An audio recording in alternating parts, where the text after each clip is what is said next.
Esta es la segunda parte del testimonio de Stephen Sheldon, un actor que logró escapar de la Matrix hollywoodense y que ayuda a entender por qué artistas como Justin Bieber parecen tener relaciones tan extrañas con sus parejas. ¿Hay parejas arregladas? ¿Qué propósito tendría crear parejas ficticias en Hollywood? Pues bueno, escuchen a Stephen Sheldon. Initially you're frightened for your life, because you don't know why they're after you.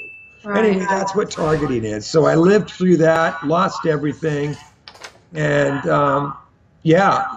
went back to LA and lived on the streets for, periodically, mostly on, but I'd get the occasional reprieve, where I'd have a friend's couch or something, but more or less 3 or 4 years I was homeless. Oh, wow. So let's circle back a little bit. That's fascinating, by the way, and I was telling Angie we're gonna have to do 3 or 4 parts. I know it's so mixed up, and I want to apologize to everyone out there because for me to just pigeonhole that, okay, my dad was an assassin with the CIA, home late at night, and he never really talked to us in the morning at the breakfast table, and then one day I went through his desk and I found this notebook, and then that's the person's story, right? Mine's like Lionsgate, ritual abuse, Satanism, corruption, like, do you know what I mean? Like, and then you throw in the movie actor thing, and it's like, oh, this guy's as fruity as a, No. I want everybody to know that we talked to you for about 3 hours last night, and so you're not fruity, but you have a very long tale to tell. It's a lot. Not a tale, but it's an amazing story. Maybe you guys, how about this one? Maybe I was their perfect, lab rat, because I'm already kind of kooky. It's like, hey, we'll do all this torture, trauma stuff to this guy, and we'll even attempt to kill him on 3 occasions.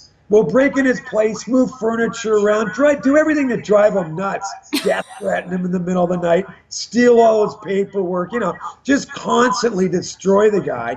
And you know what? It's perfect because most people think he's a bit wild anyway. Who's going to ever think it's true? This is seamless. We can just experiment on this guy for decades. Yeah. So let's circle back a little bit. I want to, because you talked about pizza real quick it's my earlier. Big thing, yeah. And I heard yesterday, we heard that you go on Vote, VOAT. Absolutely, What do you think about the work that they're doing on Vote? I think it's amazing. I also, because I met Ted Gunderson in 1996. I know Stu Webb and different people trash talk about Gunderson.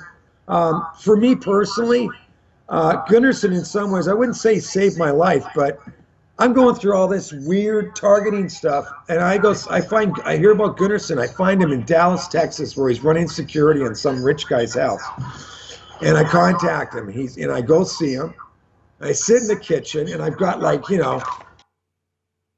this, but way more, and I'm just like this, I'm totally paranoid and bugged out, about all the stuff that's going on. And he said, you're lucky you're alive, and you're on the list, sure. And then he starts finishing my sentences. So he's like, yep, you got to make a lot of copies, meaning paperwork, right? Because it's always getting lifted. So he was really helpful for me. Just because he acknowledged it, right? Like there weren't a lot of people then that could go, oh yeah, targeting, I've read about that online, yeah. People say they're nuts, but maybe they're not, and it ties in with MK and COINTEL, and So did you ask, I'm sorry. Go ahead. Did you ask him how he knew about targeting or try to pick his brain about it? Because there was no word called targeting. And honestly, I think targeting is sort of a disservice because there's a lot of different forms. There's also people, and I do believe them, but they get hit with, they're experimented on. They might be whistleblowers, but they're getting directed energies aimed at them. They were using those weapons in Panama. And I had a friend writing a script about it, and he was murdered, and they found his body, his corpse, skeleton, 2 years later with the hands cut off, thrown in the back seat, and they weren't even his hands. Gary DeVore was exposing illegal weapons that they were experimenting with in Panama, and I believe it was these directed energy weapons. Like you can forget a laser. Like there's a lot of research online about directed energy weapons. Yes. And I mean, you know, like the whole idea of bullets and guns and stuff, it blows all that stuff right out of the water if they decide to use it. You know what I mean? Right. But yeah, but targeting's so all-encompassing. Like my brand was mostly just COINTELPRO, and Gunderson we didn't have the word targeting yet. So I just basically told him, you know, this has happened, this has happened, this has happened, this has happened, and that's when he started finishing my sentences for me. Yeah. You know, I'm like, okay, well, he knows, and then he said, yeah, you're on the list. You know, you're on the list. So at that time, did you suspect your ex-wife had something to do with all of this weird stuff? Absolutely. I mean, if there's one, like you guys are together, and I'm with Kim, and Kim and I knew each other in high school, because I briefly went to high school here in Ontario, and she was a cheerleader for Catholic Central, and I was like the littlest guy in the senior basketball team, right? Aww. I just stare at the cheerleaders, you know? Yeah. But that's how we initially met. So, you know, but she's got my back, I've got her back. In the instance of, you know, Florence, the woman I married, I knew nothing about her family background. I certainly knew nothing about dissociative identity disorder. Yes. I had no reason to. A lot of the stuff I just thought, oh, maybe it's because she's French. Maybe French people are this cold and you know, like I just didn't have any explanation for it. And I was already married. Like we got married so quick, right? Yeah. So, and I never found out, like she was abused, but I didn't know what kind of abuse, you know, and then her trying to drown a kitten in front of my children, and my children having all the symptoms of what I now believe are symptoms of ritual abuse. But at the time I'm thinking, I wasn't mad at my kids, but I'm like, why are you afraid of adult men? Or why are you afraid of me taking your photo, Morgan? Mm-hmm. Like, you know what I mean? I didn't have a reference for it. I mean, they always say hindsight's 2020 or whatever. Right? Yeah, so I didn't know who I married. And if I hadn't have married her, this probably wouldn't have happened, I don't think. And, you know, I told you, and I know I'm dragging on a bit, but Kathy O'Brien was interviewed recently, and she has written books and has been very vocal about being a survivor of ritual abuse and programming. And she's so eloquent, you know, and she's so, like, honest and believable, like. Yeah. And any of us that come out and tell these stories that some people consider weird or it's too far-fetched, like, my life is so damn simple. I certainly have not benefited financially. I've been considered nuts for many years. No, I've never been to a mental hospital. I've never been diagnosed with a mental illness. But in lieu of that, I've had smear campaigns. Anytime I get a bit of success, my name just gets dragged through the mud online. So there's no benefit for Kathy O'Brien or someone else or me to speak out about certain things, atrocities, because you don't generally benefit, you know? Right. No. You know, I'm not selling millions of dollars of some book I wrote. You know what I mean? Right. People think, oh, you know, well, what's my angle? There's no angle, you know? And you know, and being targeted, it's not, I mean, most of the people that got targeted prior to 9/11 have been locked up in nut houses or have killed or you just never hear from again. So I'm one of the few that's kind of, you know, hung in there, you know. No, I mean, I see what you're saying, because I know that there's people that make up stories for benefit, for money. You're not one of those people, because you were doing well, and then all of a sudden you wanted to come out with the truth. So you did the opposite, you know what I'm saying? Yeah. It's like, it doesn't, I believe you. Believe more you. attention. I was already getting attention as an actor. Yeah, How could exactly. I make up a story about, you know, men in black following me around and Mossad-looking weirdos creeping around and cars driving up sidewalks after me and all this? Like, how could that ever benefit me? Like, oh, great, yeah, I want to get attention for being a complete lunatic, you know, that no one's ever going to believe.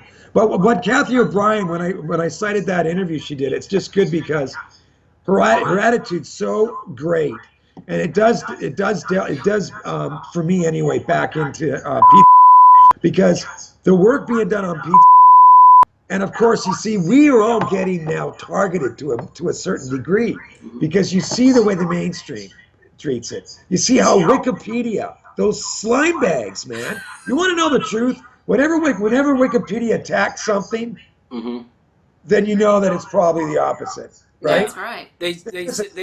Outfit. Like it's unbelievable. So pizza going through this right now, and journalists and different people, and I won't say names, but you know, where's Ben Swan gone? By the way, is he back on the air or what? You know, like. So anyway, you see it right now with pizza. And it's not. We keep getting. They keep trying to say it's only about this pizza, and they're saying that Hillary Clinton's trapped kids in the basement of pizza. Never said that. No one ever once said anything about Hillary kids in the basement, man. Nope, we never did.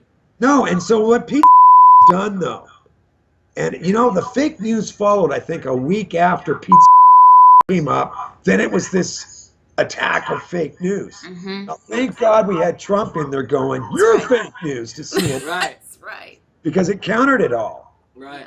And he did say, I can't remember which speech, but he tapped his microphone. He goes, "Other people get this and they can't defend themselves." He goes, "I've got a microphone." That's right. You're not going to get away with this, man. Fake news or whoever, right? Yeah.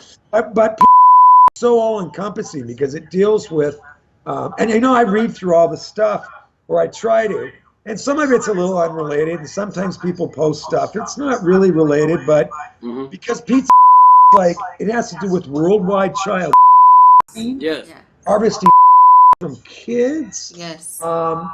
You know, it's just so big, and people are learning. And see, I've been in this game quite a long time and done a lot of artwork about ritual.